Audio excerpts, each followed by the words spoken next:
पश्चिम महाराष्ट्र देवस्थान समितीमध्ये बेकायदेशीर नोकरभरती झाल्याचा आरोप अखिल भारतीय भ्रष्टाचार निर्मूलन संघर्ष समितीने केलाय।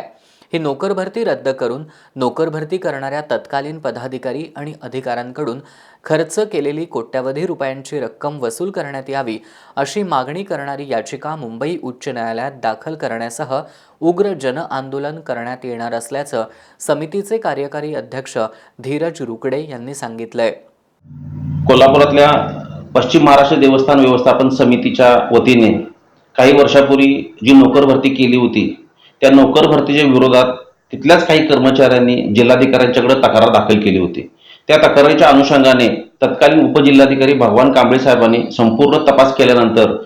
त्या तपासांती जो अहवाल दिला त्या अहवालामध्ये त्यांनी स्पष्ट नमूद केले की सदरची केलेली जी नोकर भरती आहे ती पूर्णपणे नियमबाह्य आणि बेकायदेशीर आहे। वस्तुतः ही परिस्थिती असताना आज तागत ह्या कर्मचाऱ्यांच्या वरती कुठलीही कारवाई केलेली नाही, त्यांना कुठल्याही प्रकारचं शासन केलेलं नाही आहे। तर या कारणासाठी आम्ही जिल्हाधिकारी कार्यालय आणि माननीय सचिव देवस्थान व्यवस्थापन समिती यांच्याकडे तक्रार अर्ज दाखल केला आहे की सदरची बेकायदेशीर भरती तत्कालीन उपजिल्हाधिकारी भगवान कांबळे साहेब यांच्या अहवालानुसार ताबडतोब रद्द करावी आणि त्या नोकर भरती अनुषंगाने आतापर्यंत दिली गेलेली जी पगाराची रक्कम आहे ती कित्येक कोट्यवधीच्या घरात आहे, ती रक्कम तत्कालीन अध्यक्ष आणि सचिवांच्या